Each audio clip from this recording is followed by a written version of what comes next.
your speech. Ladies and gentlemen, welcome to the graduation of class of 2019. Please take your seats. The ceremony is about to begin.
I stay flying.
Wow!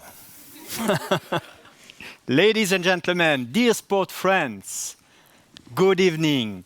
Welcome to the AISTS graduation ceremony of the year 2019. Good evening, everyone. The talented hip-hop dancer we just admired is called Cédric Borges. He's the 2019 world champion in freestyle. Thank you very much for opening the graduation ceremony with such style. The gentleman next to me might not be able to dance like this, but he doesn't have any less style.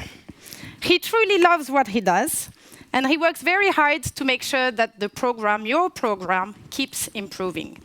Ladies and gentlemen, this is Claude Stricker, the AISTS Executive Director.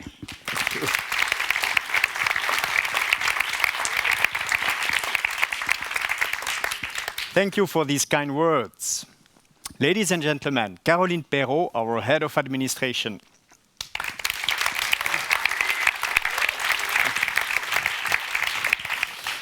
Your hard work and dedication is extremely valued and is a key success factor for our program that has been ranked for the 5th consecutive year #1 in the world.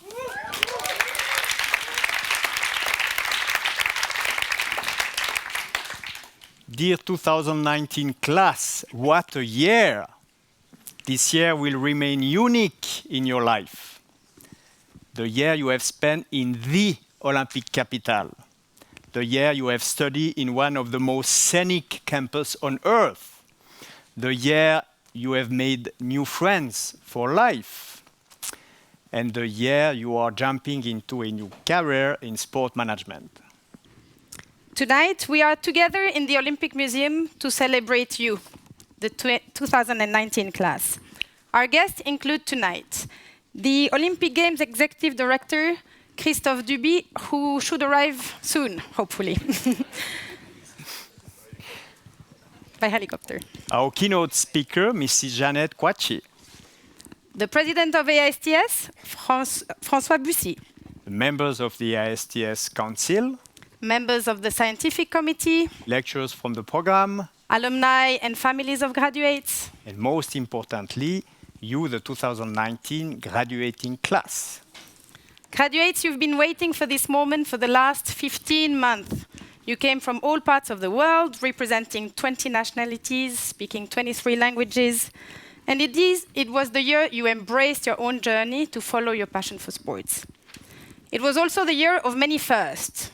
It was the first time we went together at the headquarters of Omega. It was the first time that we had the entire class volunteer at an event. Many of you discovered the joy of the snow at the Ski Mountaineering World Championship in Villars. It was also the first time that many of you worked at the annual WADA Symposium at the Swiss Tech Convention Center. And for 2 of you, it was the first time you became dad. So David and Giuliano, congratulations. Dear graduate, from tonight we encourage you to follow on your journey with the same drive and passion you have demonstrated along this year. To work in sport is an adventure, not only for the athletes, but for the sport managers as well. But now you are equipped with all the knowledge you have acquired during your study, knowledge covering all aspects of sport, from the science of management, law, technology, sociology, medicine. You have it all to contribute to a healthy development of sport. And we are very thankful as well for the cooperation, the great cooperation with the International Olympic Committee, with also all the international sport federation, enabling your program to be very relevant with real case studies, interactive lecture in class, work experience opportunities or team projects. So I would like to thank this organization, and actually several of them are here tonight demonstrating that they really support your educational journey. I think we have here the following sport represented: archery, rowing, wushu, equestrian, as well as volleyball, football, basketball, and I'm sure I'm forgetting some of them. We also have organizations like ZOIF, ITA, or CADF, as well as the sport company Pomoca. So thanks very much to this organization for the support they provide to our program. Dear graduate, no matter your next career direction, take always the extra step. Target the moon. Wake up every morning and try to improve. And very important, Be clear with yourself about the why of all of that. If you believe in yourself, if you believe in the value of sport, if you believe that you can change the world, your positive energy will inspire all your entourage. And we are very proud to already see some of your accomplishments. Some of you already hold position in key organizations, like the IOC, Lausanne 2020, Infront, and many other sports federations, which Claude mentioned just before. Well done. Well done.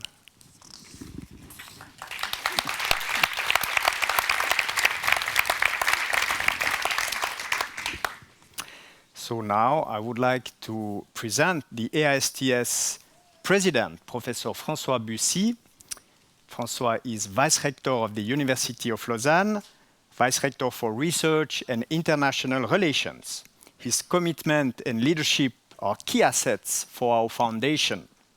But François' field of research is actually not sport. François is a geologist, expert in areas like geochemistry, petrology, geochronology, mineralogy, and rocks. So not really what you study in our program.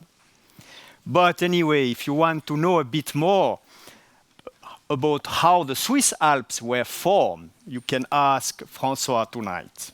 But actually, sport and geology share a little bit the same thing, right?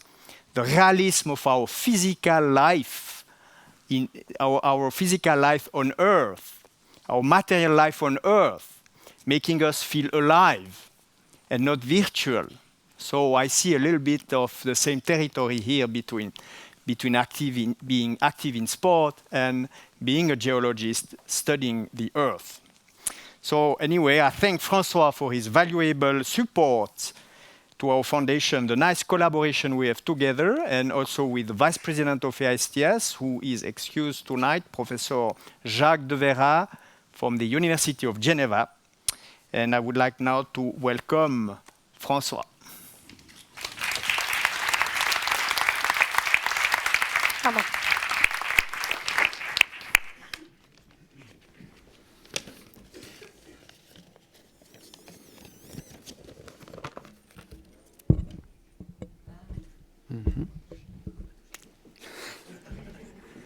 Thank you, Claude. And dear graduates, dear families, dear colleagues and friends, ladies and gentlemen, I have the great pleasure and honor to welcome you on behalf of the Foundation Board of AISTS to this very special event, the event you have been waiting for more than a year now, your graduation ceremony. You have indeed attended with success our master program in sport administration, and I hope, well, I'm sure, that you enjoyed it and you will take advantage of all the experience you gained during this year for your future professional activities. You benefited from a unique and very inspiring biotope here in Lausanne, including experienced lecturers and researchers in many fields, different fields, the proximity of IOC and of tens of international sport federations, and a very dedicated and dynamic management team led by our executive director, Claude Stricker. I sincerely think that you have now the best chances to succeed in sport management and probably beyond, in many kinds of management business indeed. Well, you might wonder, of course, if I am qualified as a geologist to comment on your future professional success. Well, if I'm not a sportsman, and I confess I'm not, indeed, we share at least two competencies I can comment on, namely dedicated energy and enthusiasm on the one hand, and management skills on the other hand. Thus, I can tell you, I am convinced that you will make the most of your education at AISTS, and I would like to express you my admiration for having succeeded in this master program and to congratulate you for your degree.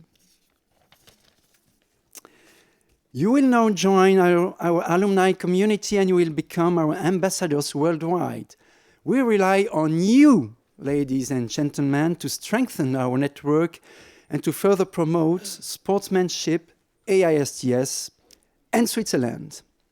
Last but not least, I would also like to publicly thank all the lecturers and organizers of this master program for their enthusiasm and their tireless commitment, without whom nothing would be possible. And of course, I express my deep recognition on behalf of the AISTS Foundation Board to Claude and his highly professional and dedicated team, starting with Caroline. I wish you the very best for your future career and an unforgettable ceremony tonight. Thank you.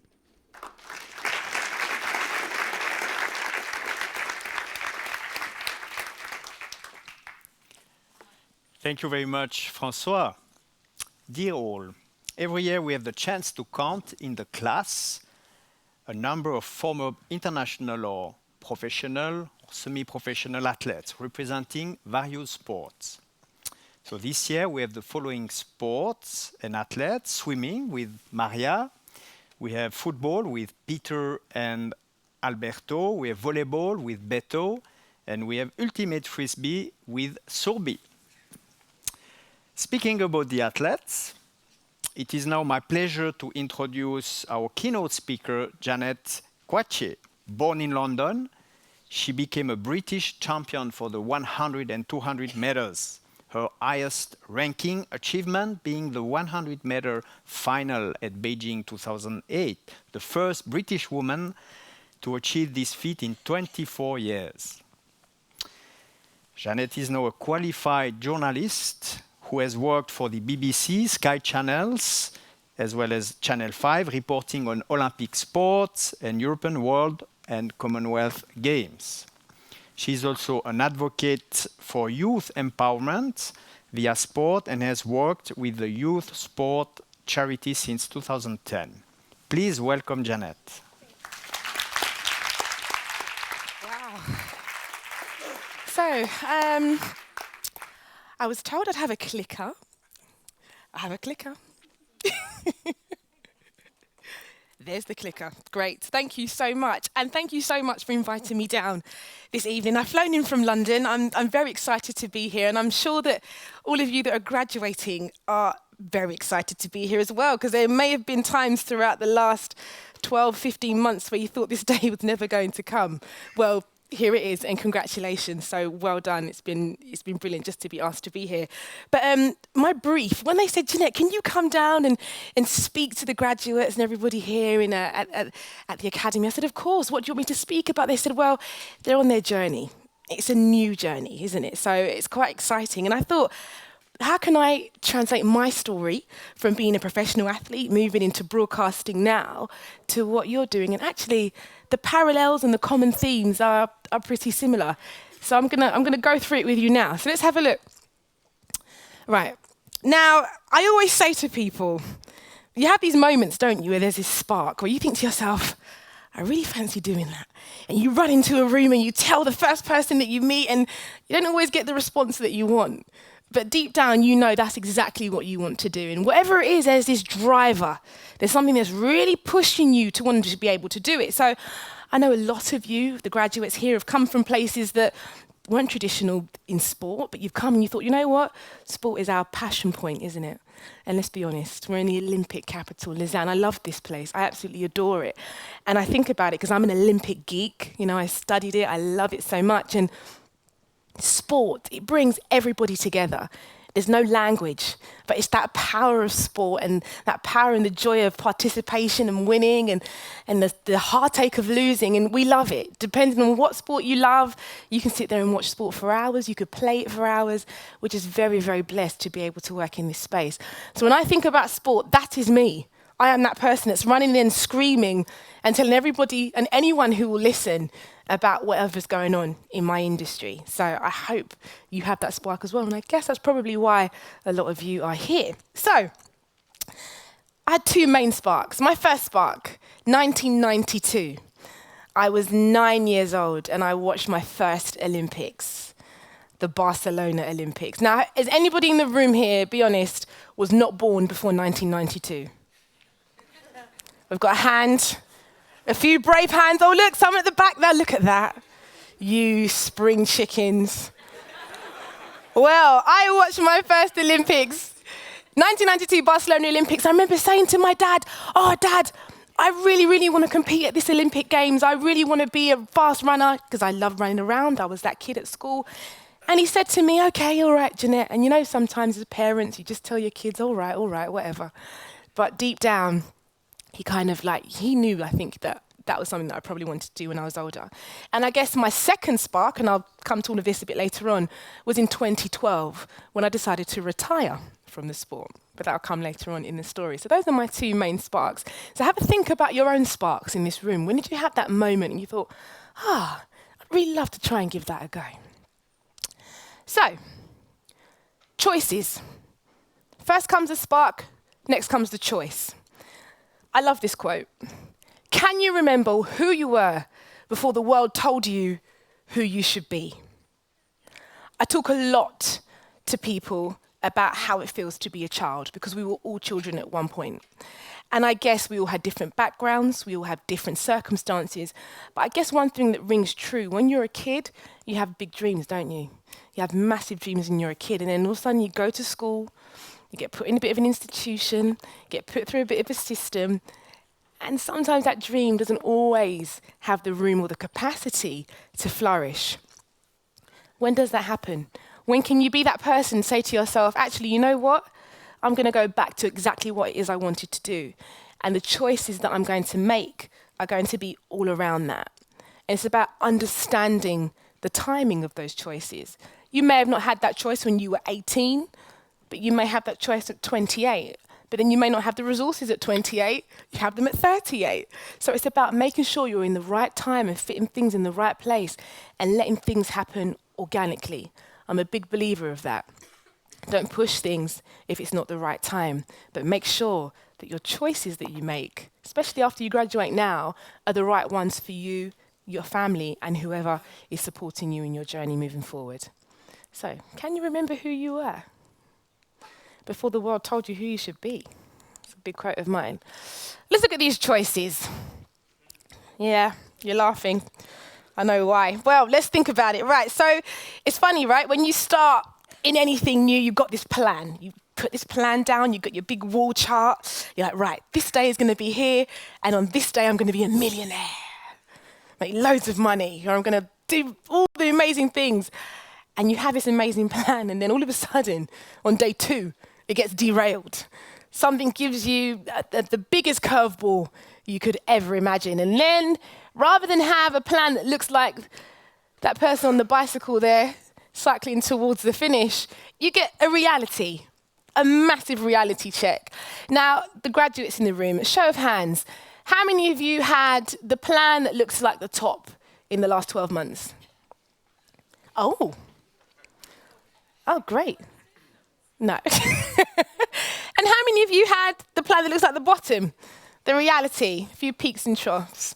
And I guess that's probably generally what life is about, isn't it? You start somewhere and you understand that actually there are going to be a few bumps along the way. So it gives me a chance to kind of explain my timeline a bit to you as well. So one of the big choices I made when I was 18 years old was to go to a university in the UK called Loughborough University. Now, Loughborough University is a sports university. A lot of great sportsmen have been to that university. You can study what you want, but they actually make it really accessible for people who want to excel in sport. So that was my big thing. And I thought, right, I'm not going to study sports science. I'm going to go and do a politics degree. Don't ask why. So this politics degree that I've never really used since, and I know nothing about Brexit, so please don't ask me, is very much, it was very much a process for me to understand and learn and be in a place where there was structure and there was schedule that I could put alongside my sport. So that was the plan. I was going to do 3 years here, it was going to be great, and I was going to graduate with a first class honours and be an amazing athlete. Didn't quite work like that. Obviously, because you know, as well as anybody else in this room, that when you get into a situation and you work hard, there are so many factors that you can't control. So it was about how do you then actually ignore those or manage those or negotiate those things to make sure that your journey still ends up at the finish, but with a lot less damage than what that looks like there. So it's about being realistic, isn't it? It's about understanding that actually, yes, I can get to my A to B point, but I may have to go via a route that's not done before, and there may be no blueprint, but actually I'm going to try my hardest and try and get there. I had a lot of injuries as an athlete. I was very injury prone. Plenty of surgeries on my knees, on my Achilles tendons. You know, these were really, really tough things for me to have, hamstring injuries. But I understood they were necessary evils of the sport that I was taking part in. So for me, being able to be in a position where I knew I had this goal and I had this driver of the Beijing Olympics in 2008, this was really important for me to keep on going. So I always refer back to this and understand that, yeah, you can look at that journey at the top and think that's how it goes for most people, but actually a minority of people experience that. A lot of us have that reality there at the bottom. And the choices that we make will determine what that looks like and how we negotiate that. But then you have moments of clarity. And this is a big thing for me. So does anybody want to take a guess at what some of those numbers might mean to me? Ages, yeah, ages. They are my ages, and I've explained already. You know, some big, big moments of clarity. And I guess the reason why I'm showing you this is really important, actually, because you cannot predict and you cannot work out a pattern of how things are going to happen in your life. I'm a mother of 2, and in the last 4 years, that has hit home more than anything, okay? Having children, nobody tells you, is hard work. Give me my spikes any day, okay? But the reality is this, 9 years old, when I first looked on the television and had a dream, had a bit of a vision about what that life is like.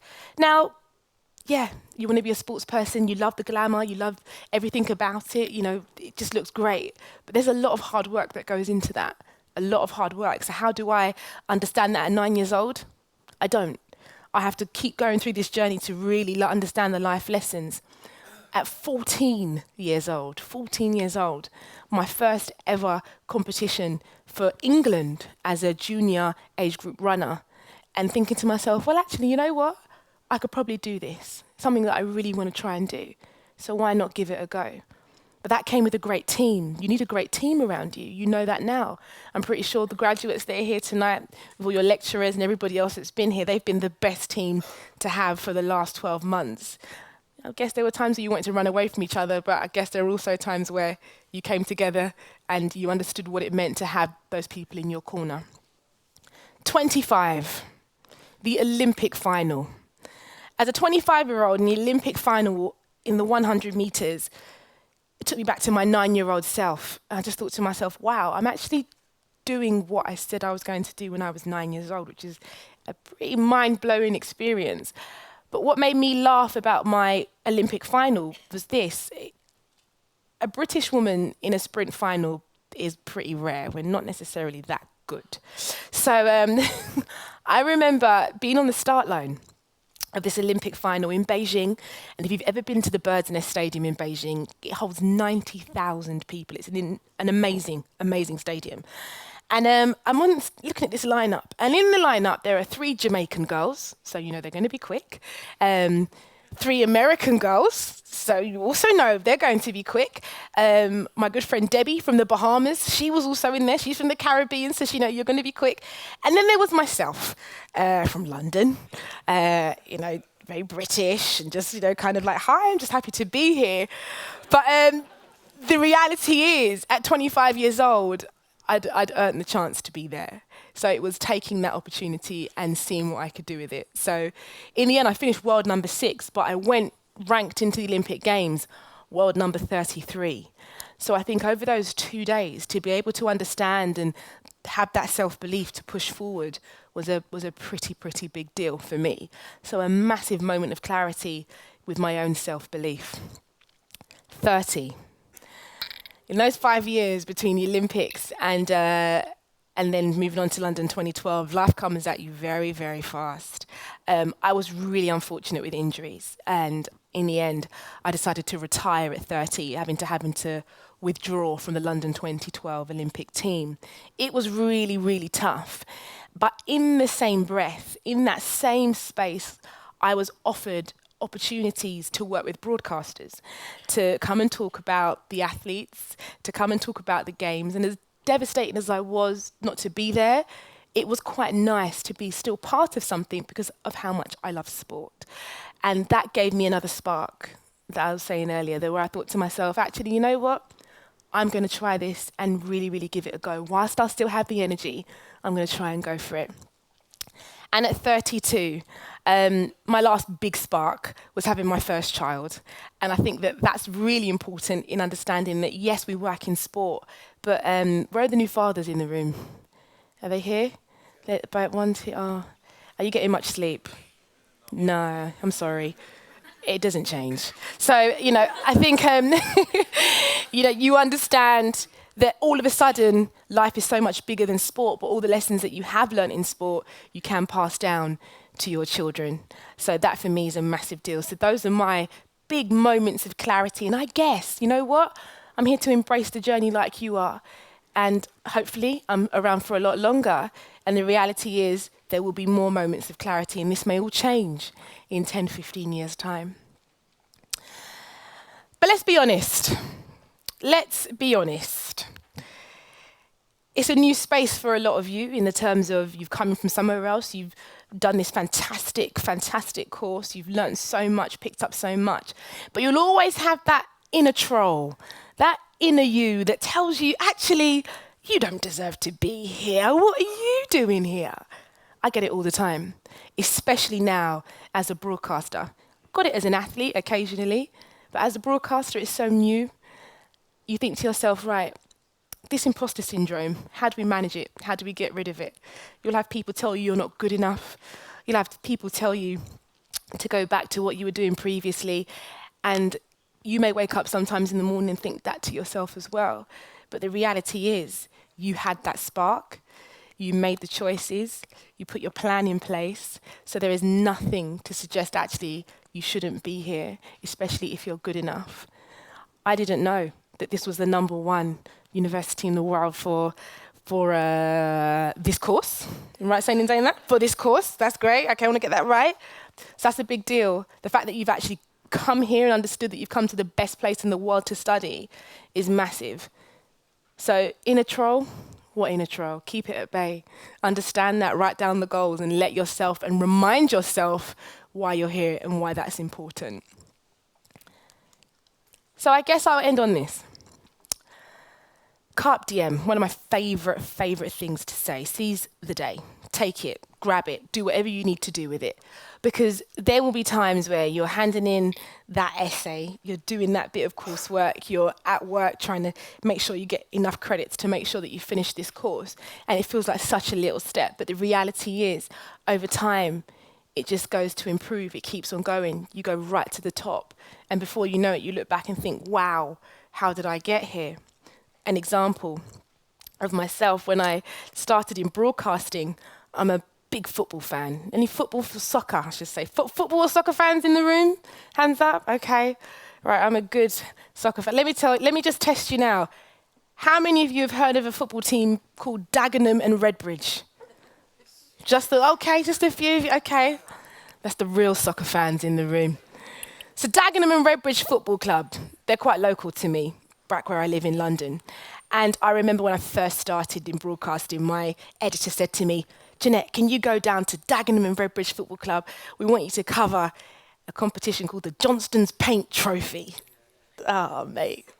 And I was like, yeah, I want to be that eager person. I want to go down. I want to show everybody that I can do it. I get there, and there are maybe 5 people in the crowd. And I think to myself, Jeanette, don't worry. You just keep on going. You keep plugging away, because in the end, this will be something that you can definitely push on. I kept pushing on, and I kept pushing on. I've gone on since to report on some amazing competitions, including the Olympics, the Paralympics, the Commonwealth Games, the FA Cup final, Women's Super League football in the UK. It's a massive, massive deal for me. But all of those little steps, I have to keep on reminding myself, are towards a bigger goal. So the next stop for me will be Tokyo in 2020. I hope to see some of you there, and I'll be broadcasting for the BBC. So for me to be out there knowing that I covered that Johnston's Paint Trophy at Dagenham and Redbridge in the cold that day is a big, big deal for me. And I always look back to see those steps, to see how much I've improved. So I guess my closing message to you, the graduates in particular, is that yes, the steps may seem small, but the reality is the commitment that you've put in over the last 12 months to arrive to this place today, to say you finally graduated, all the sacrifices you've made, make me so proud. I don't even know you, but the reality is you've been able to do that and finish it. So congratulations to you and thank you.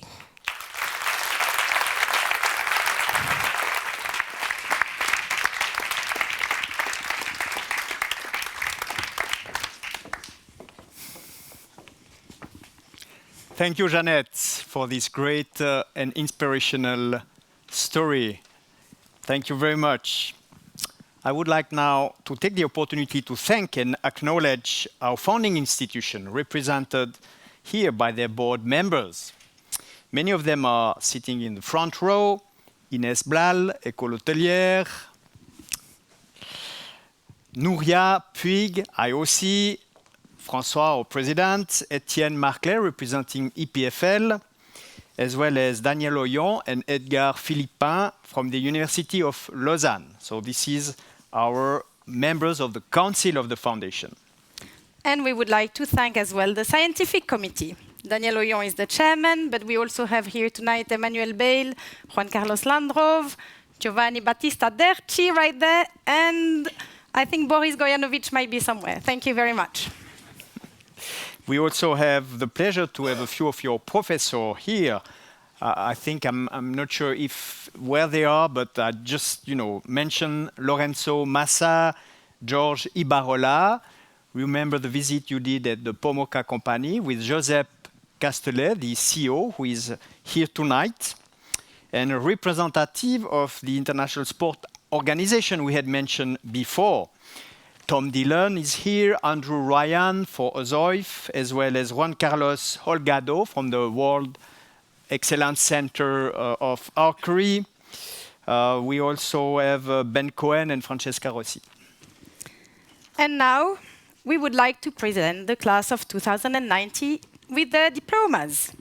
Graduates, your name will be called in alphabetical order. Please come on stage. Make sure you turn around to have a picture taken. You may then shake hands with the many dignitaries we will have on stage. And then on your way back, you may sign the oath, which will then be displayed at the cocktail reception. And the group picture will be taken at the end of the ceremony. So we would like also to ask to come on stage our members of the executive committee, starting with Nouria, Inès, as well as, yes, please, as well as Etienne, Daniel Oyon, chairman of the program, of course, our president, François. And we would like also to ask Christophe Duby, who has just arrived.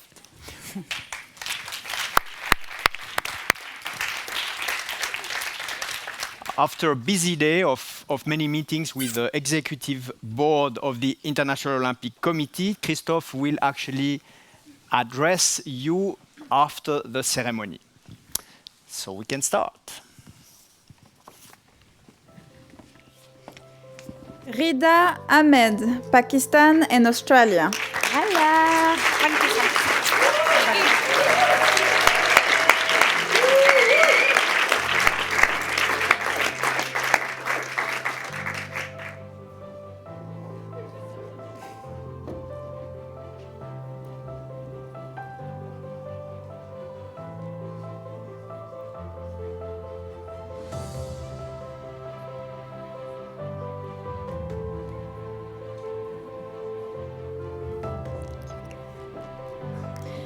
Ibrahim Al-Khalili, United States of America and the Netherlands.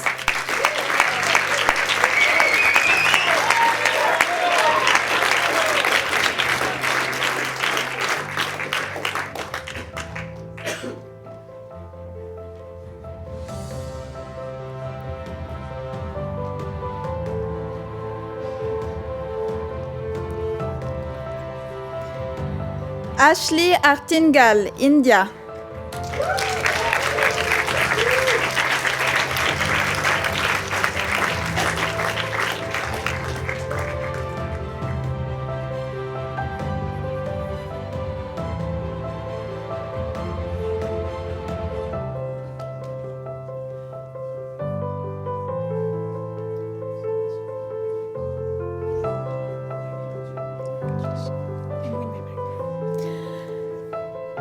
Alberto Bisoni, Italie.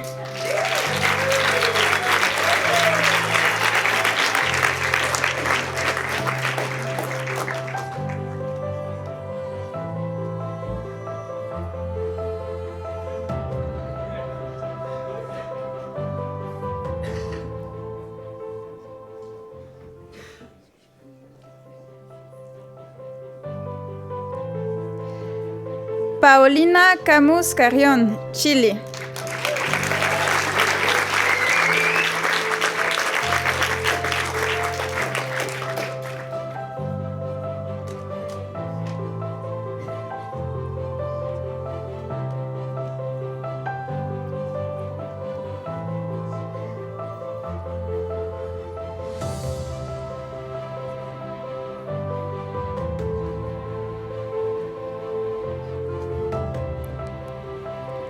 Mathieu Charlot, France.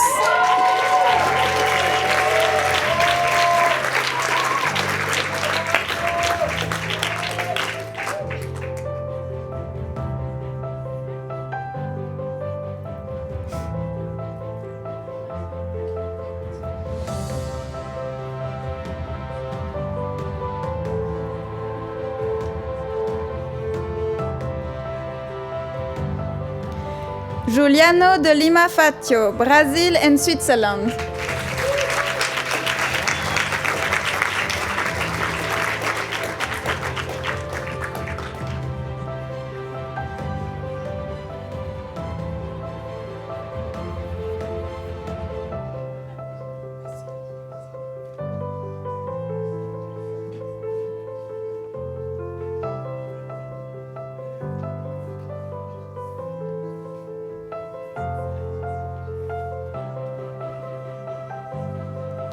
Aydin Dianat, Iran.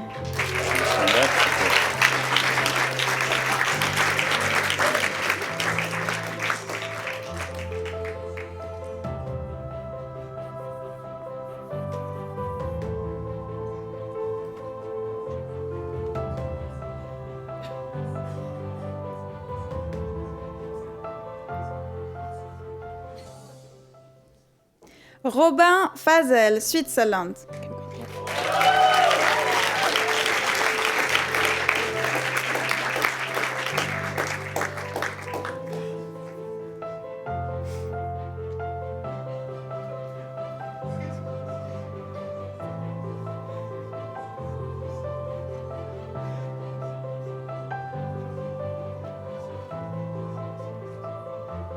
Martin Grimont, France.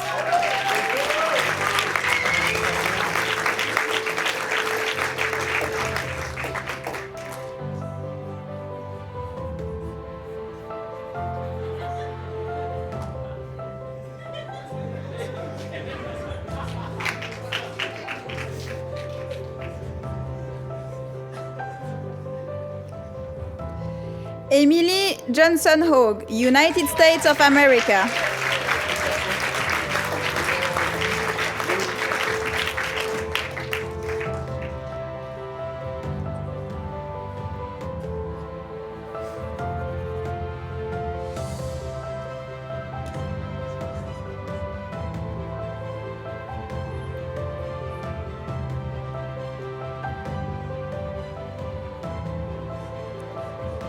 Lavinia Jonietz, Germany.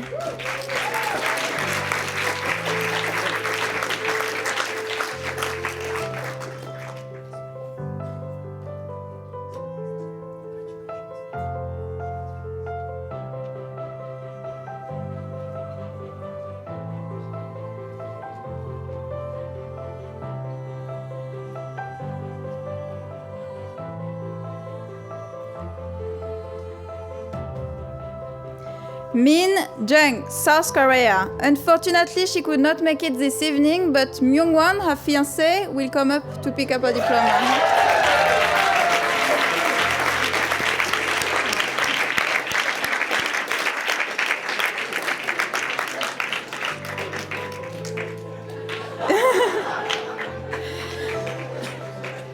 Yuri Chung, South Korea.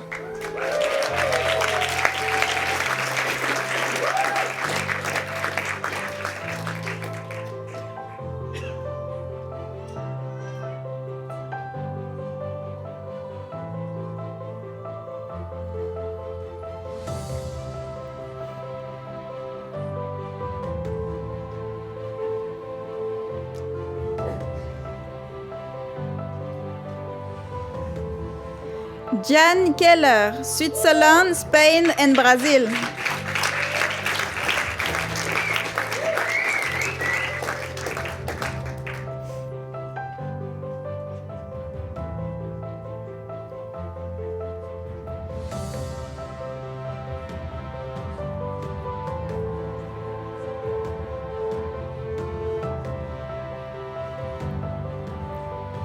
Surbi Kuwelker, India.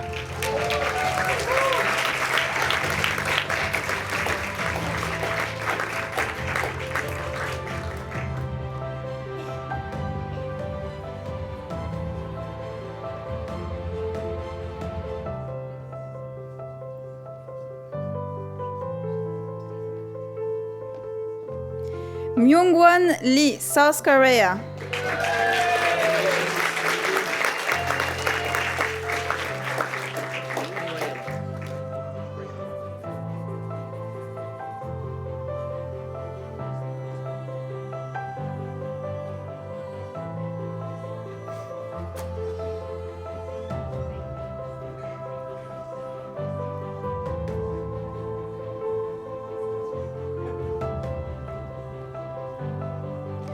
Roberto Lustosa Pita, Brazil.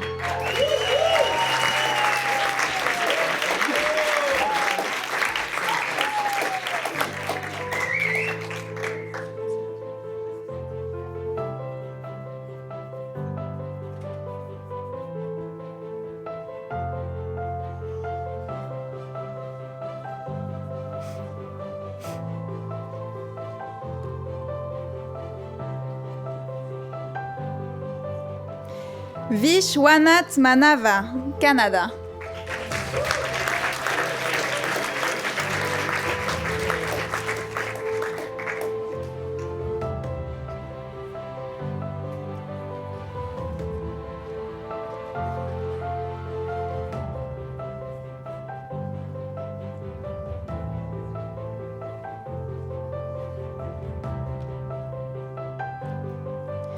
Guillermo Marin, Spain.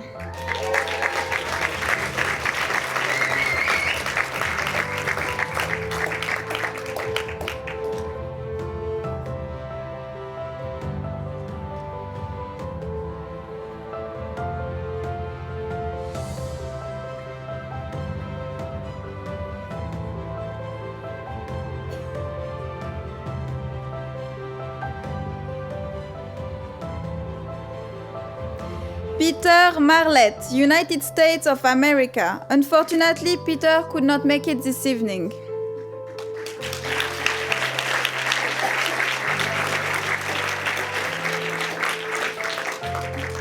Mari Miki, Japan.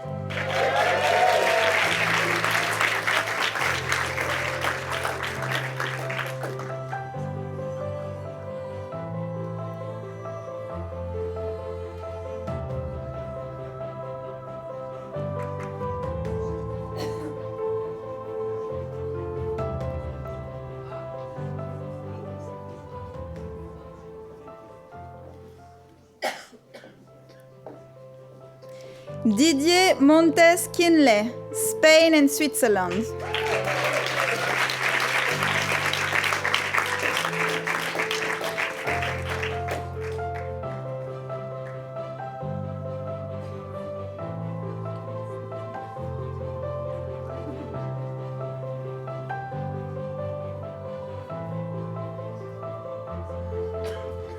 Sandeep Nair, India.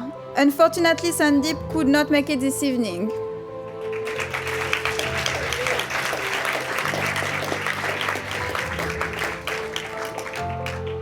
Alberto Pedraza Perez, Mexico.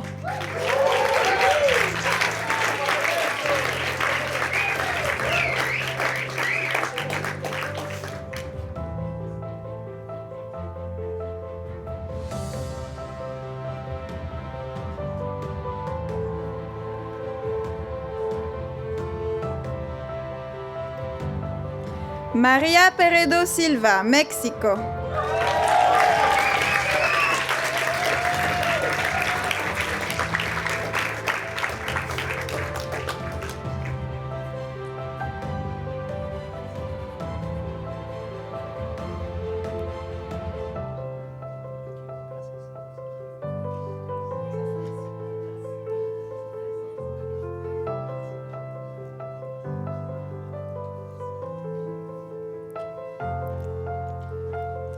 Enrico Retta, Italy.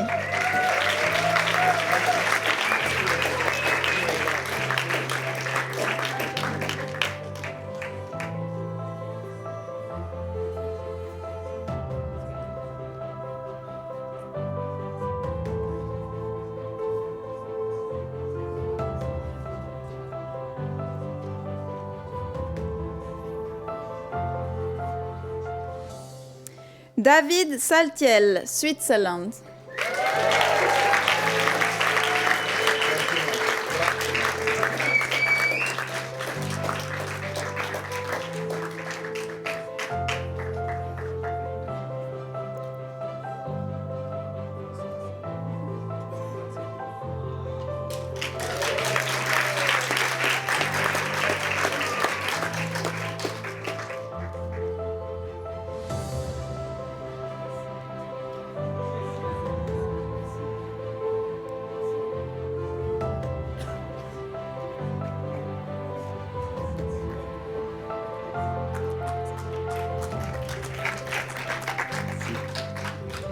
Nikolai Silaev, Russia.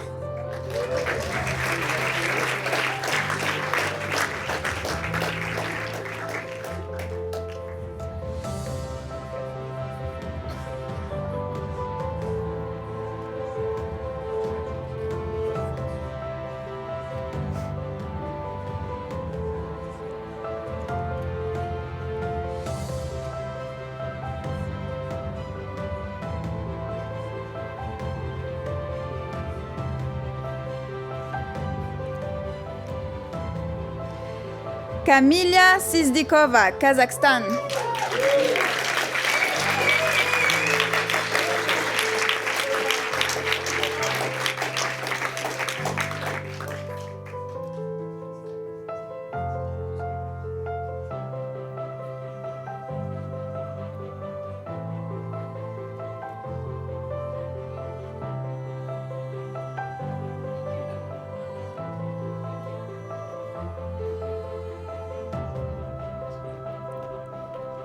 Yukifumi Tanaka, Japan.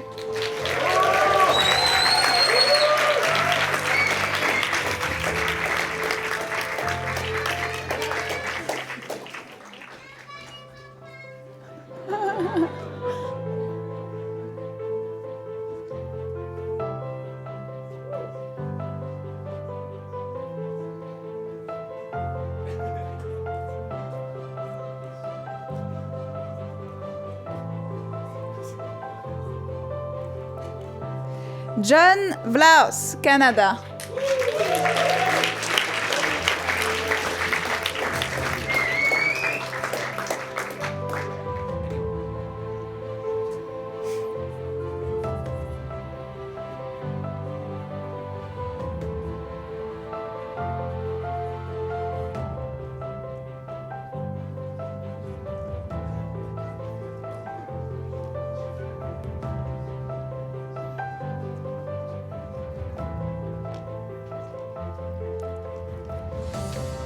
Jidong Wang, China.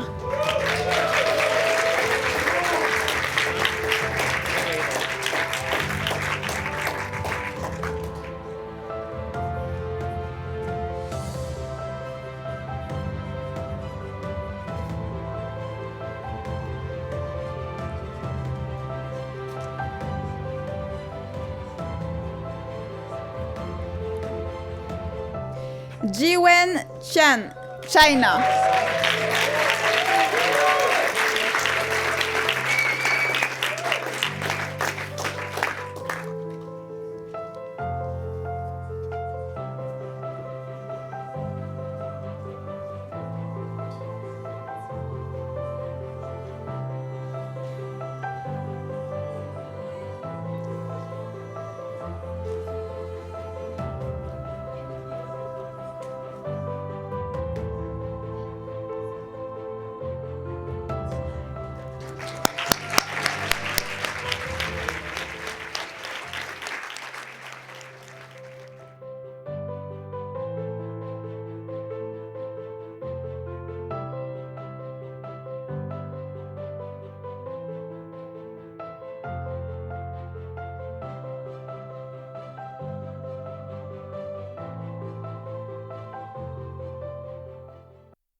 It is with great honor now that I present our next keynote speaker, Christophe Duby, a man whose journey began by following his own passion for sport.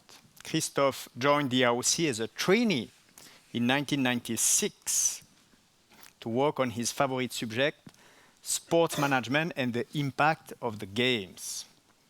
A decade later, he was appointed sports director, a role that required him to oversee the sports component of the Olympic Games and to manage relations with the international sports federations. Since 2014, Christophe Duby is the Olympic Games executive director, working in collaboration with all partners across the Olympic movement, both internally and externally. His department, the Olympic Games department, is in charge of managing and coordinating all activities related to the Games, Olympic Games and Youth Olympic Games, from the candidature phase all the way to the delivery and post-Games responsibility somehow also to have a living, long, lasting legacy and to remain with the positioning with the Games as the world premier sporting events in the world.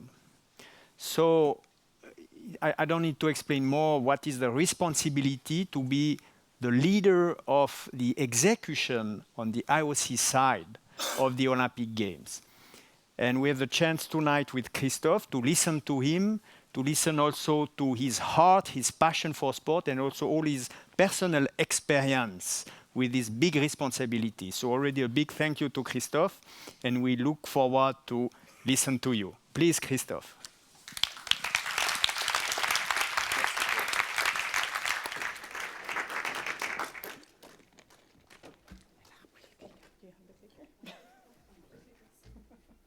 You know, in general, I go and speak Mary about Tokyo and the preparation in Tokyo, or I speak about Milano.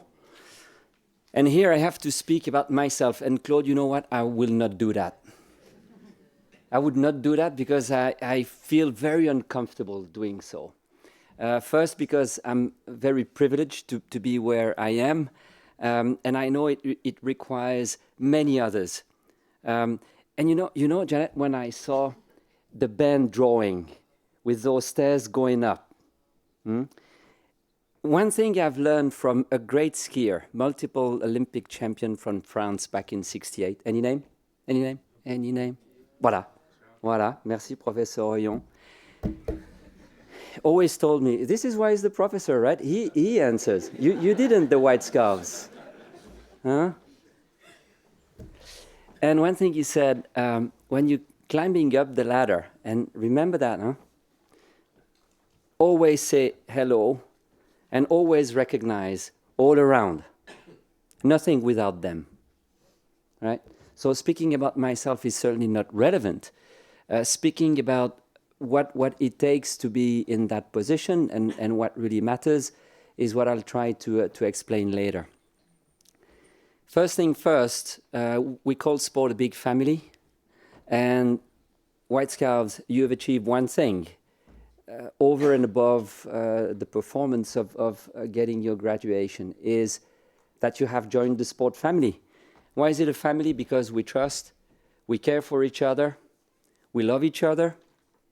Well, maybe we're a bit like the Addams family, right? We're not all the same.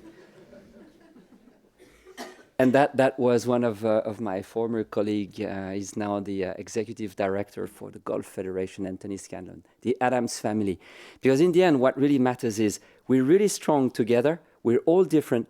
We all care. We all love. We all trust. Welcome to the family. Now, this being said, a short video to show you, Janet, what we are having as the broadcasters and everybody to show to the world, right? So this is Tokyo.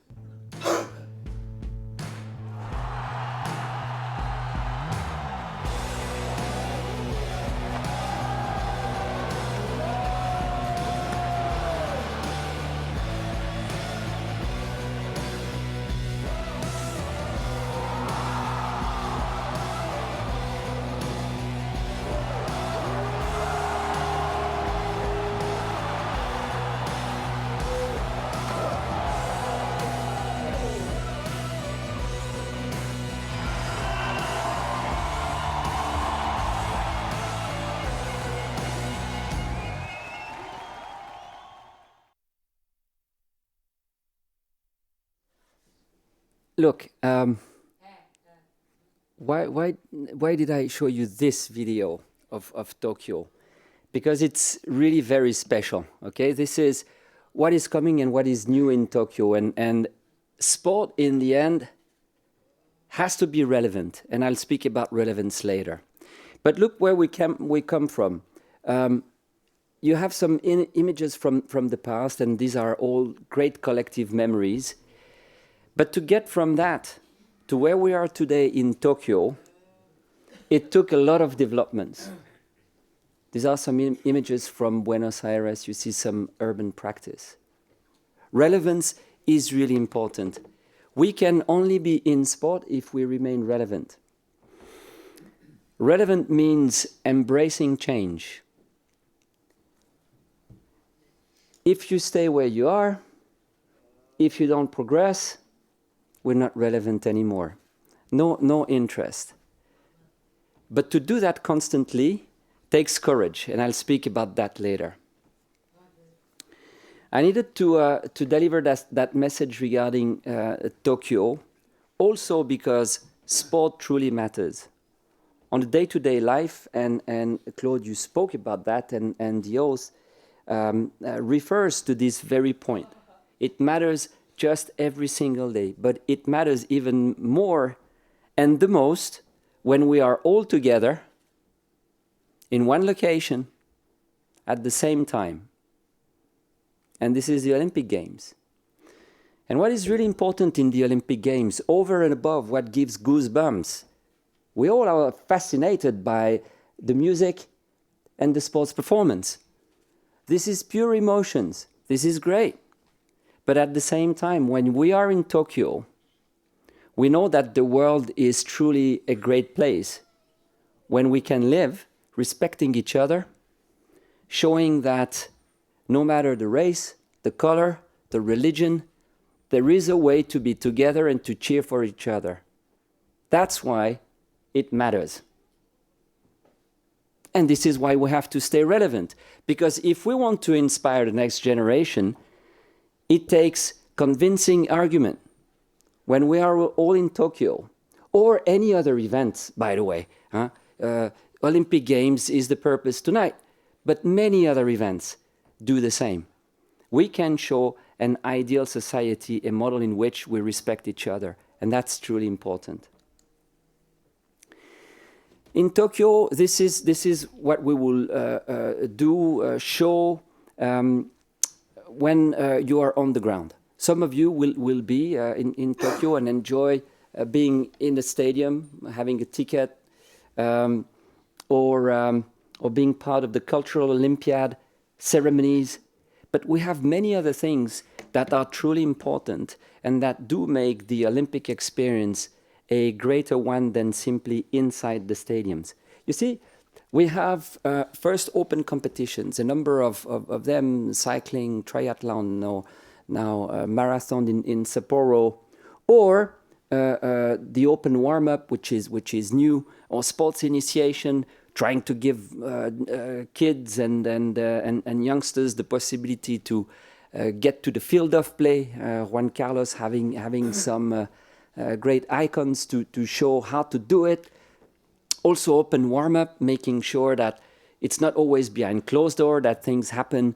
But how cool is this if you have some of the children that can high-five in the hands of basketball players 3-on-3 before they enter the field of play? All this will be new in Tokyo, and we have many more ideas in the future. What is really important is when you look at a sporting event, it's not only the field of play, it's much more than this. These are all the elements that need to come together to create what in the end is our number one objective: to offer anyone a unique experience. A unique experience. It's not about the technicalities, it's about the experience. It's about the emotions. And this is what it takes in Tokyo. But not only, because you don't consume only when you're on the ground. We have to be present digitally as well. And the world is a really different place now, right? We have a massive digital investment at the IOC. Because not only you have to offer a great experience, a great product, but you have to tell it, and you have to tell it every day. And you have to tell it in a way that no one can escape. So for Tokyo, in addition to the great broadcasting, and this is obviously an immense reach, we also have to show and tell the stories through digital means. And for us, it means having, over the last years, taking over the responsibility to deliver anything digital on behalf of the organizing committees. Strategically, we wanted to control two things: the images, and 15 years ago, we have set up our own TV production company, and now we've moved to digital. Because in the end, we have to control and, again, strategically limit the risk, maximize the opportunities of what is being told out there to the rest of the world. So we'll have new things, gamifications, live on-demand streaming, official video games, etc. We're not alone to do that. We are syndicating every effort that are coming out of an organizing committee, our partners in Tokyo, but many others, top sponsors, international federations, etc. So this is then a massive offering. At the time of Tokyo, I bet no one can escape. No matter where you are, what you do, you cannot escape. That's the objective. Now, I come to this very personal slide, right? Claude, that you asked me? And you know, you can probably cut it 100 different ways. But what does it take to be where we are when we come from where we come 20 years ago? You saw the image of Atlanta. Why Atlanta? Because these were my first games as a trainee in the IOC. So very fond memories, and then Nagano, Sydney, etc. The world was a different place, huh? Yes, we were speaking about environment in Sydney and preserving some species in the Olympic Park. Now, this is first a given, and this is not about protection of a few species. It is about sustainability in each and everything you do. It's about thinking long-term and not only delivery of the games. The fit is not so much to deliver the event itself, but it's to deliver a long-term legacy of the event. So when you turn back 15 years after it, you can say, we're all proud of what has been achieved at that point in time. It's a different kind of thinking. It's not simply a technical or a management challenge. It's about a much longer and much broader thinking process. So I take it, if we all agree that relevance, to start in the bottom left corner, is a given, because we want to remain relevant irrespective of the sport organization. You want to remain relevant, you want to increase relevance. Likability as well. You have to be likable. If you're not nowadays, you know, the famous wow or no, okay, you have to be likable, right? You have to constantly adapt, because we live in exponential times, right? Everything is faster, bigger, each and every single day. So it takes adaptation. Huh? For us also, adaptation means not imposing a framework, rules, requirements, but being much more flexible than we have been in the past. The IOC and sports organization cannot do business the way we were, which is imposing a contract on hosts. This is all about adaptation to a local context. This is really fundamental. It means flexibilizing a number of rules in order to let the local organizers find their way, adapt to the context. Without adaptation, you're being too rigid. You're becoming irrelevant. And then innovation, because sports also have to innovate. You've seen a lot of development in football and many others. Archery is a good example as well. Many sports have innovated. They are shorter, more dynamic, more compact, simply because also the consumption of sport has evolved. The practice of sport has evolved as well. Innovation has to be constant. So in order to reach this quadrant, quadrant probably works. Relevance, likability, adaptation, and innovation. What does it take from you, white scarves, in the future? Okay. First, ambition. Healthy ambition, not selfish ambition. Healthy ambition. When you contribute to the mission of sport, when you sign this oath, you have to have an ambition. And it's not a problem to say that your ambition is to make the world a better place through what you do. Right? You have to have that ambition. You have to have interest. I go in no particular order. Takes interest because a sports organization is part of civil society. You have to really keep yourself appraised, and you have done that, obviously, and you have demonstrated this by doing what you have to do. But from technology, security, political environment, sustainability. You have to have an interest, an eye open to everything that happens around you, that surrounds you. Because again, when you are in an international organization and you reach out to the world, you have to understand what is around you, right? It takes a lot of belief in yourself. You know, it's not always easy to believe in yourself. You have to be able to look at yourself in the mirror and say, okay, what are the shortcomings? What are the strong points? And you have to meet with those enemies. By the way, there is a great quote at the entrance of Wimbledon Central Court about, you know, defeat and winning and meeting the two enemies, etc. It's brilliant. But this is what you have to do as well. You have to look at those two things, your very positive points, and also what challenge you in life. Recognize those in order to truly believe in yourself. Leadership is about bringing the others with you. And it starts by knowing yourself.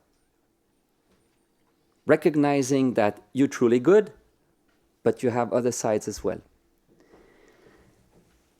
It takes respect. Respect for the others, respect for the rules, respect in sport for the past. We are where we are because we have history. Sports are about innovation, but what has made sport and a number of sports on the Olympic program what they are today is because they have a long history. So it's a respect for the tradition, but at the same time, you have to innovate. So to respect the tradition and to innovate at the same time, it takes a lot of courage. Because I can tell you, when you will come up with new ideas and you will face a board or a general assembly and you're heading in right direction, you better believe in yourself and you better be courageous. Because change, innovation, adaptations face a lot of resistance, and you have to overcome resistance. Be courageous. Be confident as well. And to be confident, it takes one thing, I do believe, is to constantly give the best of yourself. There was a quote from Churchill, which was success is iteration of failure, something like that, right? Failure after failure builds success. Confidence is absolutely necessary. Okay, so in order to build that confidence, as I said before,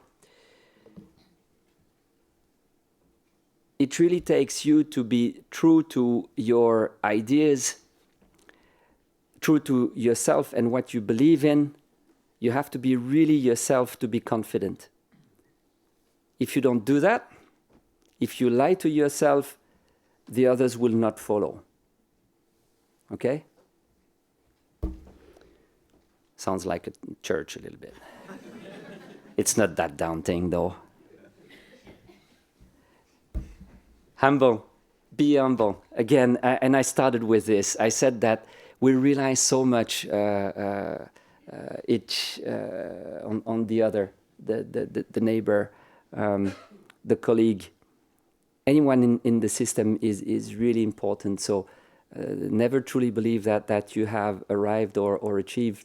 You're only as good as your next performance, right? And keep that in mind. That is a school of humility. And in any sport, any athletes, they don't boast that much. Yes, they talk because they have to build their own confidence, but they don't boast because they know that defeat can be at the end of a contest. And finally, inspiration, because it really takes from you to want to transmit your passions to the others, to the younger generation in particular, because sport can really inspire. And once you have understood that you have that power working in sport, it is truly something extraordinary, because you'll be able to see sparks in the eyes of the younger generations. You'll see sparks in the eyes of the athletes, of the spectators. And in the end, remember one thing, our business is about emotions, right?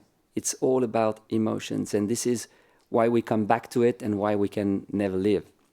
So, you see, Claude, these were those elements that you asked me to look at, starting not with myself, but what I do believe is needed in any great leader. And you have, again, probably many other things that could have been put on that slide. But what I'm convinced about is that everybody is really unique. You have done a lot. You have a great pathway ahead of you. Believe in yourself. Be courageous. Reach really high. Be ambitious, because it's really for the good of sport. And the reason I can say that is because you signed the oath. Thank you so much.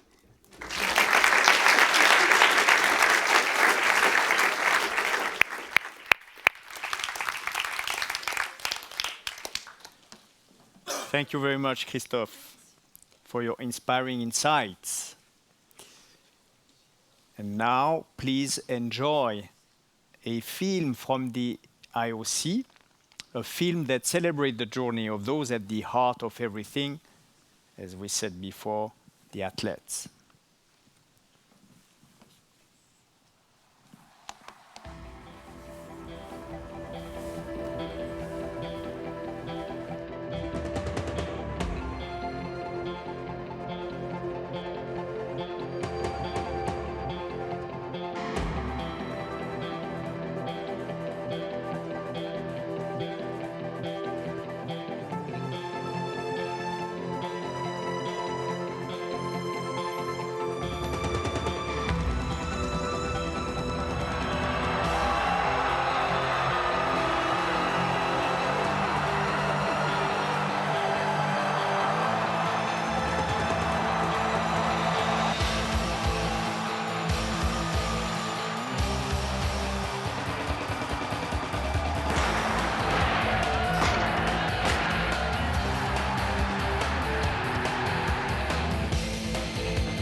Raised to the 2-meter 29-centimeter mark. Now he will try for a new world record.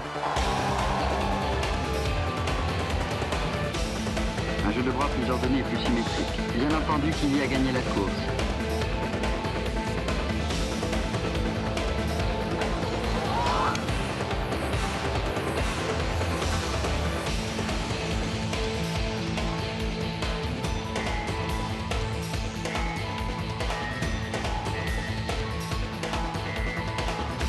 Robert Beeman jumps and makes sports history.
Wow, again, I must say.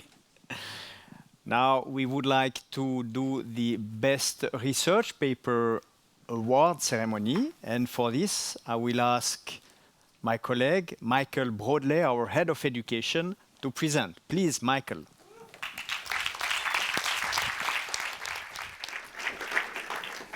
Thank you, Claude. Good evening, ladies and gentlemen, class of 2019. The AISTS research paper requires participants to conduct high-quality, in-depth analysis on current issues in the world of sport. Beside its academic value, the research paper combines participants' past experience, curiosity, knowledge acquired throughout the masters, along with individual career aspirations. Each year, the Academy recognises the best of this work in the form of a research award. To announce this year's nominees and to present the award, it's my great pleasure to welcome to the stage Maria Bogner, head of the IOC Olympic Studies Centre here in Lausanne.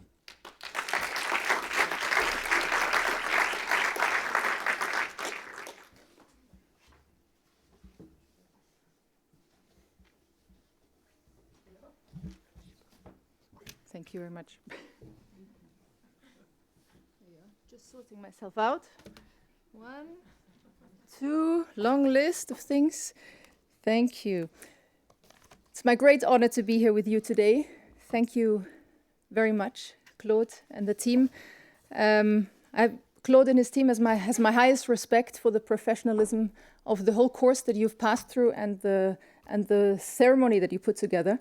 Believe me, I attend some other graduation ceremonies, but this one is definitely a highlight, and it's always a pleasure to be here.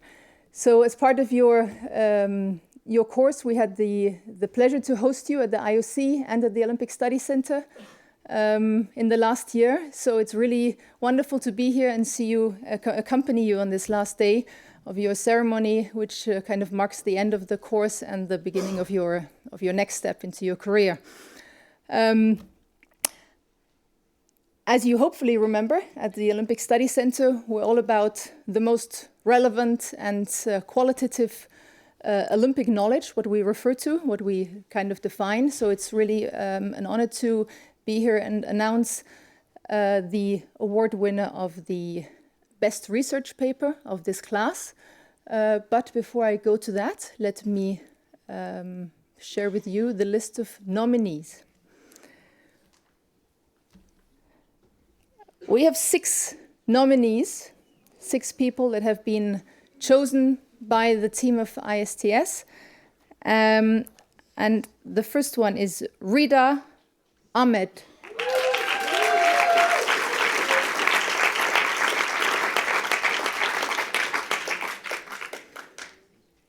Aydin Dianat.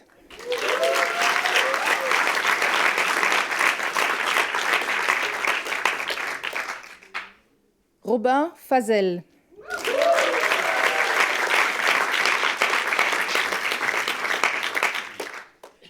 Vishwanath Vanava.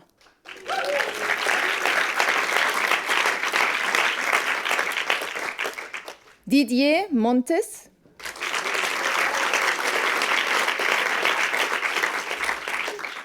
And Jidong Wang.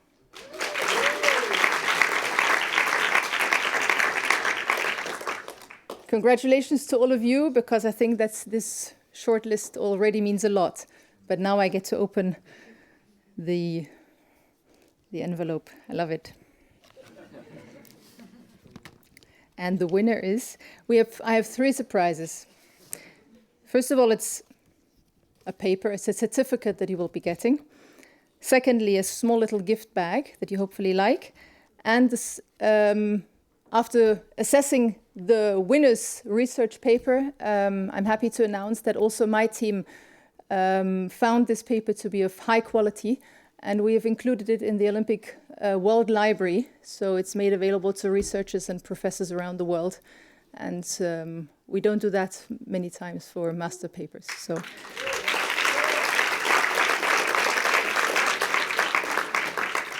And the winner of the best research paper is Robin Fazel.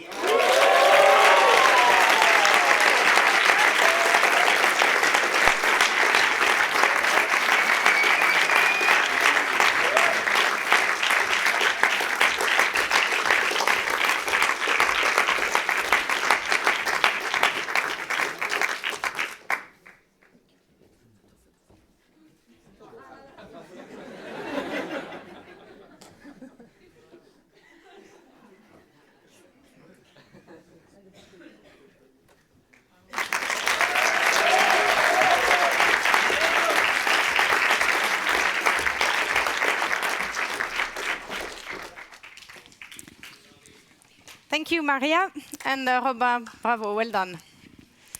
And it's now time for the Best Participant Award.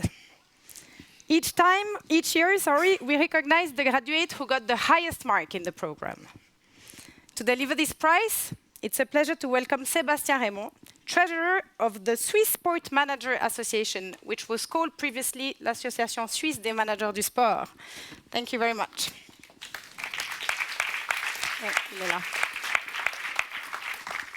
Thank you, Caroline.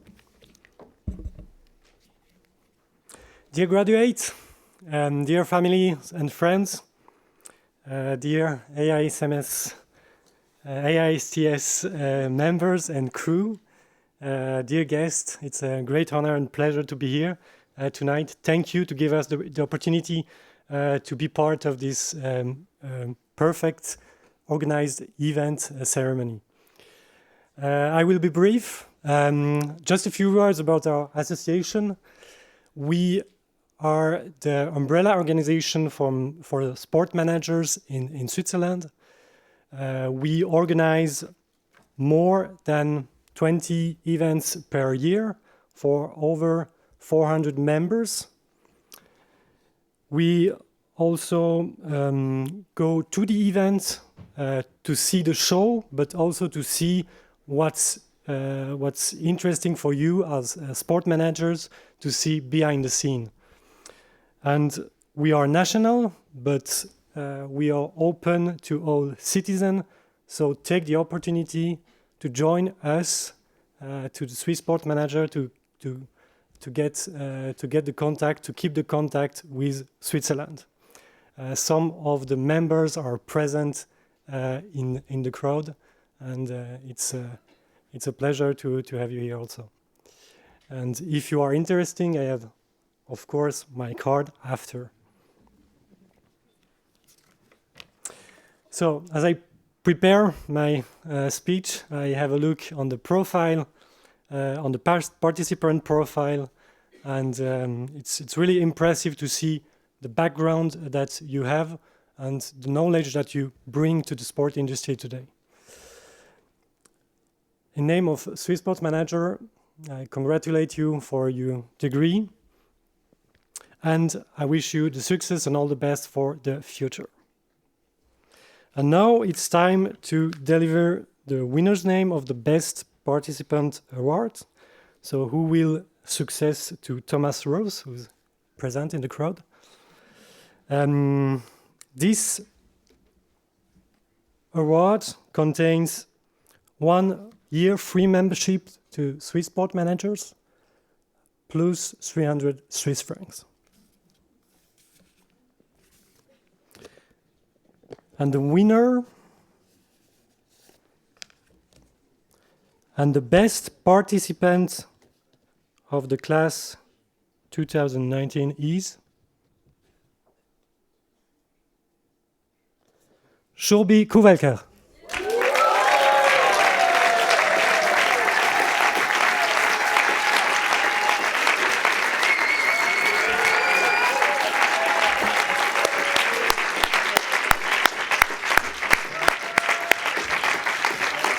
Congratulations and welcome. Welcome to the event. Thank you. Thank you.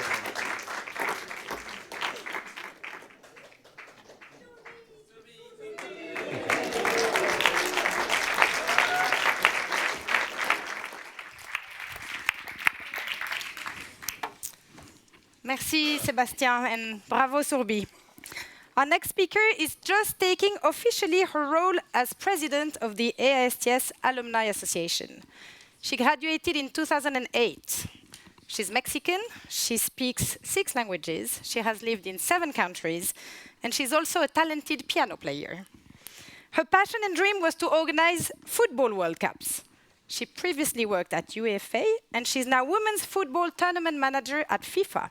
She's been part of the organization of 7 FIFA World Cups and the London 2012 Olympic Games. She's here tonight to officially welcome you to join an exclusive group, the AISTS Alumni. I would like to call on stage Miss Merly Flores, and I would like to wish you all the best in your new role.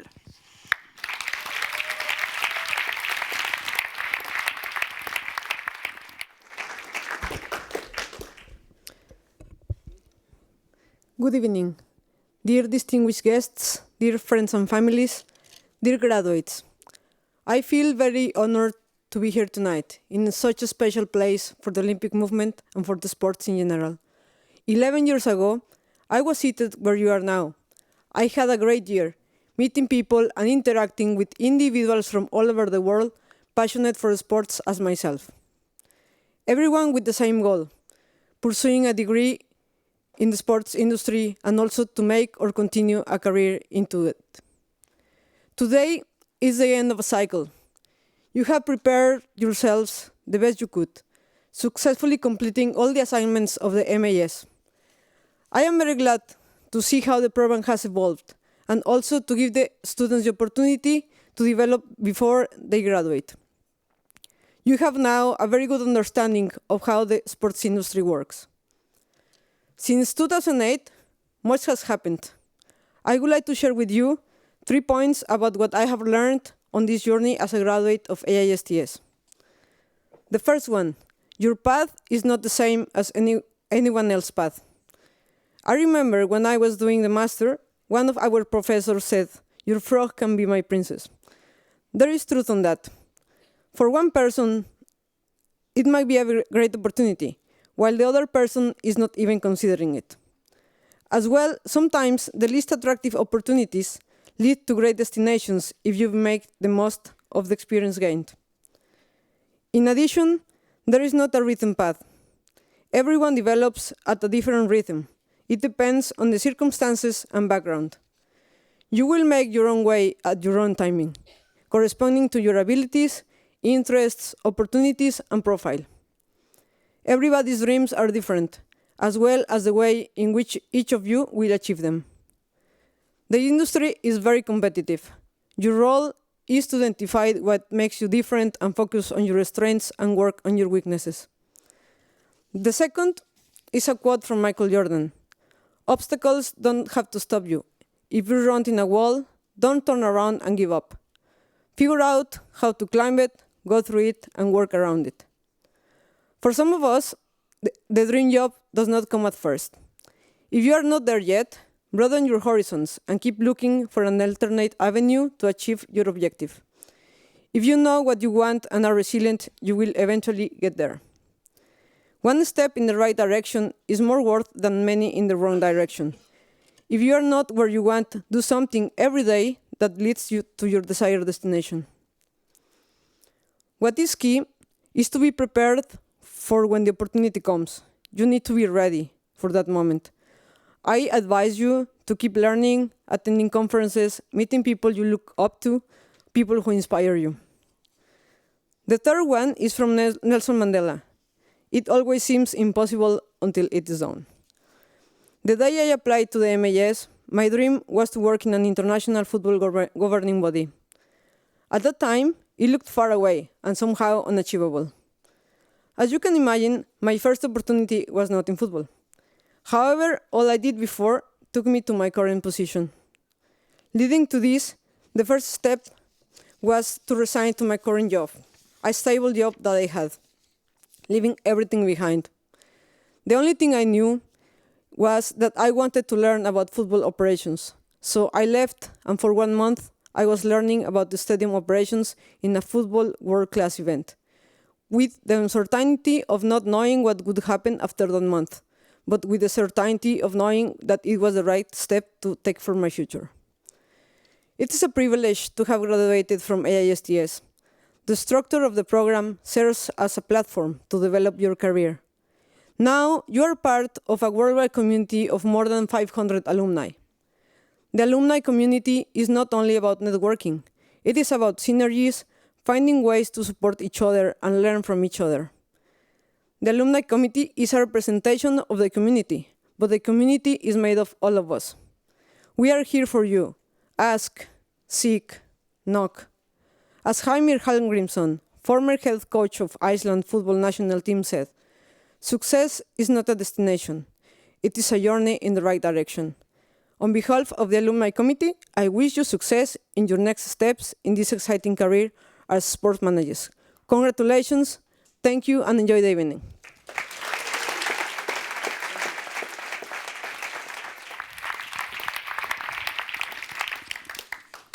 Thank you, Mali. And I believe it's now time to give the floor to the new graduates. Congratulations, the AISTS family now counts 575 members. I'm delighted to invite John Vlahos, he's here, representing the class of 2019 tonight. We had a second class rep, but he's in the US and he couldn't make it tonight. But we also want to thank him, Peter, maybe he's watching us, for his support during the year. So please, John, welcome. And he's going to share some images and some words about their AISTS journey. Thank you.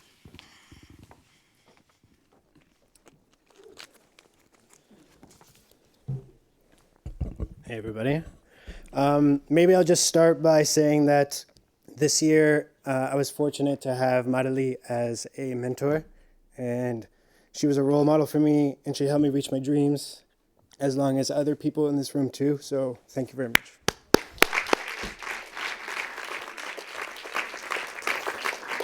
So, class of 2019, are you with me? Good evening, everyone. My name is John Vlahos, and I was privileged to be one of the 2 elected class representatives over this past year. Unfortunately, our other class rep, Peter Marlette Jr., was unable to join us here tonight, as he was recently hired by the Dallas Football Club of Major League Soccer, and he's traveled all the way back to the United States to start this next step in his career.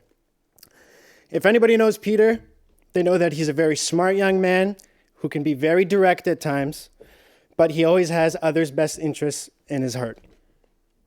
On more than one occasion, I reached out to Peter for help, advice, and also to share a beer and talk about anything and everything to do with sports.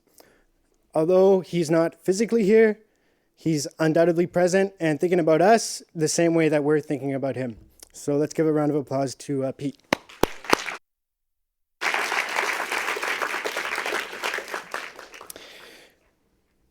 So when Caroline asked me to come up and speak, I found it difficult to come up with a good way to get my thoughts across and to write them down on this paper. So I tried something a little different. She broke my heart on more than one occasion. She's brought me to the lowest lows that I've ever experienced in my life.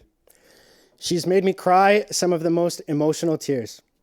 She's made me yell some of the worst words that have ever come out of my mouth. Sorry, Mom.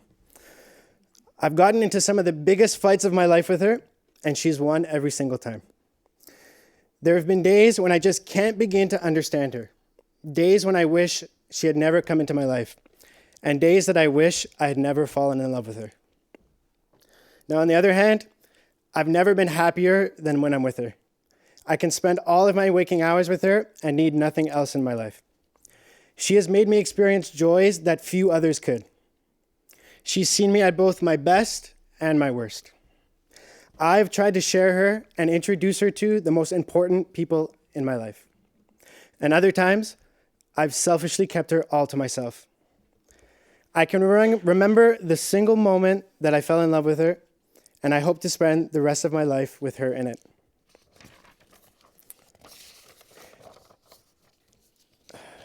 Sorry. I mixed up my papers. I was really nervous. Okay. If you think that I'm talking about a relationship that I've had with a person, then I'm sorry, but you're mistaken. As some of you have already figured out, I'm, of course, talking about sport. Giuliano, Beto, I'm sorry, but the first time that sport reached into my chest and grabbed my heart was in 1998.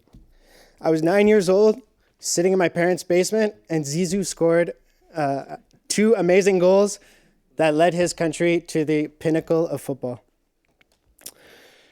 I used to call it soccer, but now I'm obliged to call it football, that I'm over here. 8 years later, Zizou used his head again, but in a slightly different way. And he sent half my family through the streets of College Street in Toronto, celebrating another World Cup victory. Alberto and Enrico, you might remember exactly what I'm talking about. Sport has made me make some terrible decisions in my life. Last June, I woke up at 3 a.m. nearly every other day to watch my beloved Toronto Raptors win the NBA championship. I've never regretted a single moment, and I hope that Boris didn't catch Mari or I sleeping in the back of the classroom. So all of us here have experienced this moment of falling in love with sport. Maybe it was in 1992 when the Dream Team mesmerized a little chubby kid in Iran to pursue a career in basketball. Maybe it was in 2001 when Roger Federer inspired a Swiss kid to buy a racket of his own, and then a Rolex. And then some sexy pink shorts as well. Now, the problem with this was he wasn't the only one who fell in love with tennis. A decade later, a little French kid would pick up a racket of his own. And I think we all know how the matches between these two ended up. Right, Martin? It's these moments that have inspired us all and have joined us here today. The common love for sport has brought together 35 individuals from 20 different countries around the world. Now, grand occasions like this really offer us an opportunity to share important messages. And I'm going to put a few of you on the spot. Can I please ask the following people just to stand up? Serbi, Camelia, Maria, Rita, Joyce, Madi, Yuri, Paulina, Emily, Lavinia, and I'm sure Min is standing up where she is right now. So everybody take a good look, because who you see standing here in front of you is the future of sport. Sport needs more strong, intelligent, influential female leaders like these young women. We need more Megan Rapinos. We need more Karina LeBlancs. We need more Jeanettes. I have no doubt that each of them will go on to inspire the next generation of women in sport and act as their mentors and role models, paving the way for others like them to follow in their footsteps. They will help change sport as we know it, and through their accomplishments, sport as a whole will recognize what heights it can be taken to. Please help me in giving each of these women a round of applause.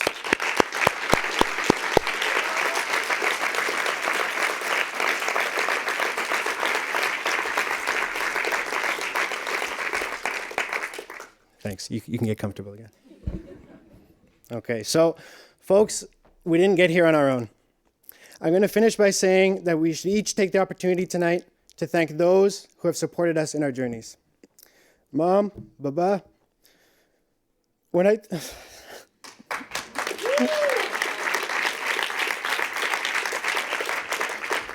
told you I was moving 7,000 kilometers away to pursue my dreams, you were scared.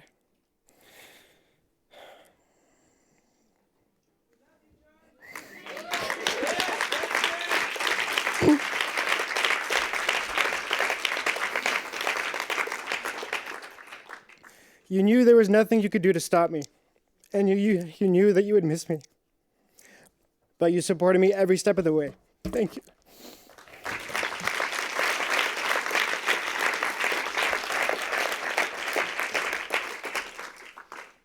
I'll try and pull myself together here. So it's been about the journey for each of us. Some of us learned a new language. Some of us gave up established careers to search for a more fulfilling life. Some of us became new parents to beautiful baby daughters. Leah and Sarah, where are you? Some of us even fell in love with something other than sport. I am truly honored and humbled to call each of you my friends, my classmates, and my colleagues. We are the future of international sport. Don't take that lightly. Go out there and be the change that sport needs and deserves. I wish each and every one of you nothing but the absolute best. Thank you and congratulations.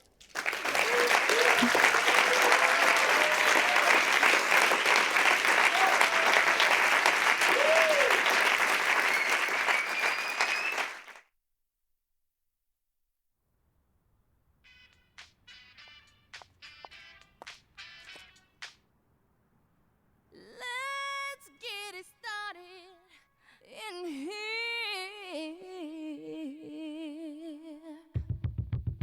And the bass keeps running, running, and running, running, and running. running, running, and running, running, and running, running, and running, running, and running, running, and running, running, and. In this context, there's no disrespect, so when I bust my rhyme, you break your necks. We got 5 minutes for us to disconnect from all intellect and let the rhythm affect. To lose our inhibition, follow your intuition, free your inner soul and break away from tradition. Cause when we be out, girl, it's pulling me out. You wouldn't believe how we wow. We burn it till it's burned out, turn it till it's turned out. Act up from northwest, east side. Everybody, everybody, let's get into it. Get stoked, get it started, get it started, get it started. Let's get it started. Let's get it started in here. Let's get it started. Let's get it started in here. Let's get it started. Let's get it started in here. Let's get it started. Let's get it started in here. Yeah. Lose control of body and soul. Don't move too fast, people just take it slow. Don't get ahead, just jump into it. Y'all hear about it? The P's will do it. Get started, get stupid. Don't worry about it, people will walk you through it step by step like an infant new kid. Inch by inch with a new solution. Transmit hits with no delusion. The feeling's irresistible and that's how we move it. Yo, everybody, everybody, let's get into it. Get stoked, get it started, get it started, get it started. Let's get it started. Let's get it started in here. Let's get it started. Let's get it started in here. Let's get it started. Let's get it started in here. Let's get it started. Let's get it started in here. Yeah. Just keep running, running, and running, running. Come on, y'all. Let's get cool. Let's get cool. And while I get cool. Let's get cool. And while I get cool. Let's get cool.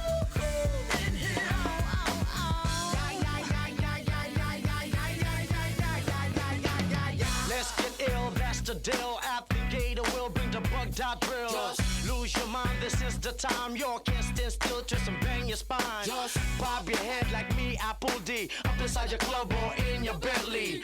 Get messy, loud and sick. Your mind fast, no more on another head trip. So come them now, do not correct it. Let's get ignorant, let's get hectic. Everybody, everybody, let's get into it. Get stoked, get it started, get it started, get it started. Let's get it started. Let's get it started in here. Let's get it started. Let's get it started in here. Let's get it started. Let's get it started in here. Let's get it started. Let's get it started in here. Yeah.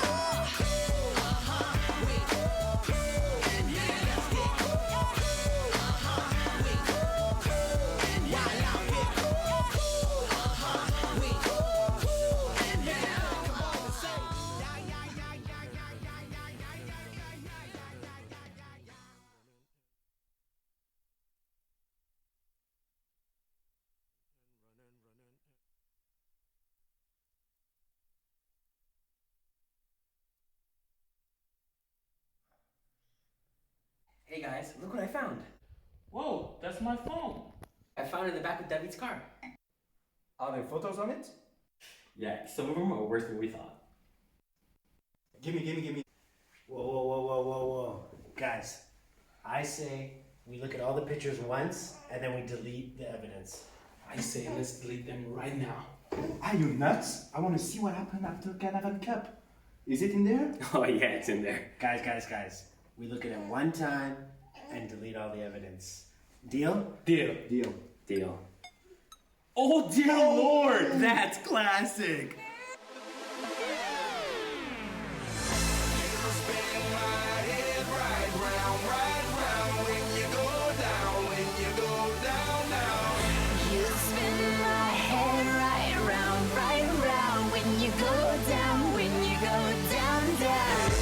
Got the house with my swagger, hop in that whip, yo, I got places to go. People to see, time is precious, I look at my Cartier out of control. Just like my mind where I'm going, the women, the shorties know nothing but clothes. No stopping at my Pirelli's on. Unlike my jewelry that's always on. I know the storm is coming, my pockets keep telling me it's gonna shower. Call up my homies, it's on and popping the night cause it's meant to be ours. We keep a fadeaway always shot cause we ballin' this platinum Patron every hour. Look, mama, ow, you just like the flowers. Girl, you the truth with all that goody power.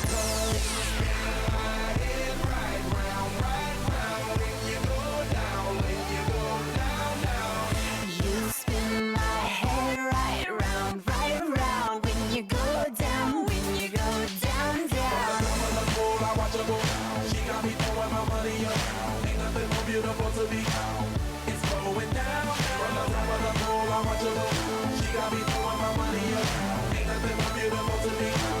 It's going down. Hey, Charlie must know I'm the man. My money lover like a #1 fan. Don't open my mouth, let her talk to my fans. My Benjamin Franklin's. A couple of grands, I got rubber bands. My paper planes making a dance. Get dirty all night, that's part of my. We building castles that's made out of. She's amazing, I'm fire blazing, hotter than Cajun. Girl, won't you move a little closer? Time to get paid, it's maximum wage. That body belong on a poster. I'm in the days, that bottom is waving at me like, damn it, I know you. You run the show like a gun out of holster. Tell me whatever and I'll be your chauffeur.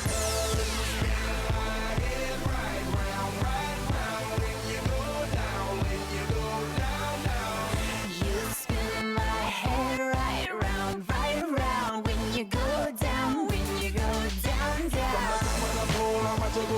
She got me throwing my money up. Ain't nothing more beautiful to be. It's going down. From the top of the pool, I watch her go. She got me throwing my money up. Ain't nothing more beautiful to be. It's going down. Yeah, I'm spending my money. I'm out of control. Somebody help me. She taking my bank full. But I'm king of the club. And I'm wearing a crown. Popping these bottles, touching these bottles, watching the asses go boom, boom. You spin my head right round, when you go down, when you go down. You spin my head right round, when you go down, when you go down.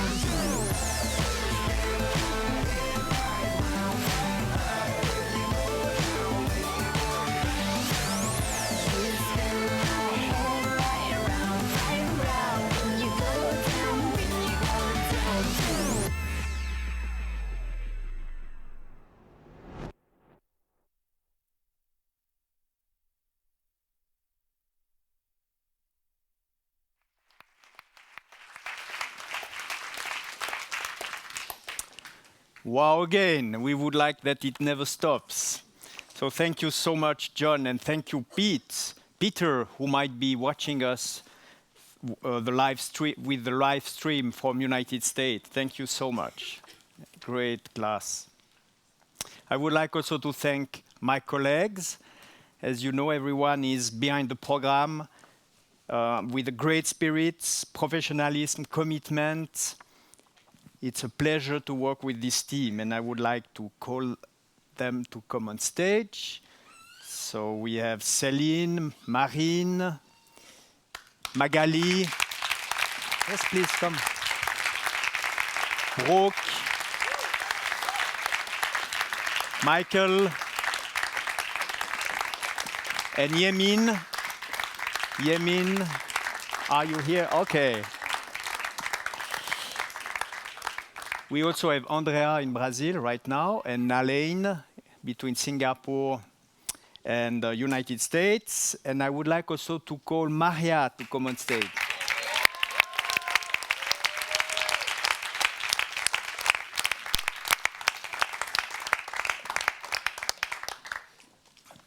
Who have been also working with us this year. She just graduated, as you can see. So graduates, we are very delighted to have been on this journey with you, but it doesn't stop, it continues. We look all forward to see what is your next step, and we wish you all the best. So thanks again, congratulations to everyone.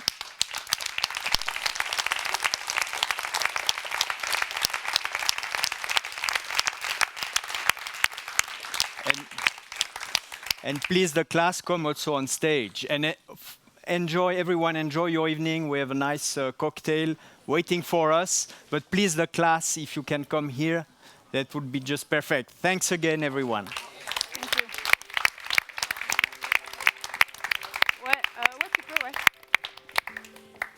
les premiers vont monter.